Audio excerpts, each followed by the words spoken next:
এখনই তো অ্যাক্সিডেন্টটা হয়ে যেত, তারপর দোষটা হইতো আমার। সরি। নাম কি? নূপুর।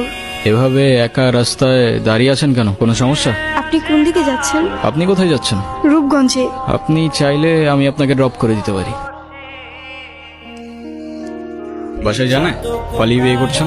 সেটা জেনে আপনি কি করবেন? না, আজকাল তো 2 দিনে ভালোবাসা হয়, 3 দিনে পালানোর পর 4 দিনে ডিভোর্স হয়ে যায়।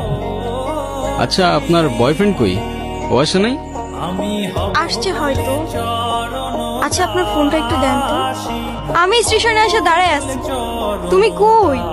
আসলে দেখো, বাসায় সব জানাইছি। আম্মু বলতেছে যে মেয়ের বাপ মায়ের পরিচয়টাই নাই, সেই মেয়ের আমি গড়ে তুলতে পারবো না। আজকাল মানুষের 2 দিনে ভালোবাসা হয়, 3 দিনে পালাই গিয়ে 4 দিনে ডিভোর্স হয়ে যায়। আপনার তো তাও ভাগ্য ভালো, আগেই কাহিনী শেষ।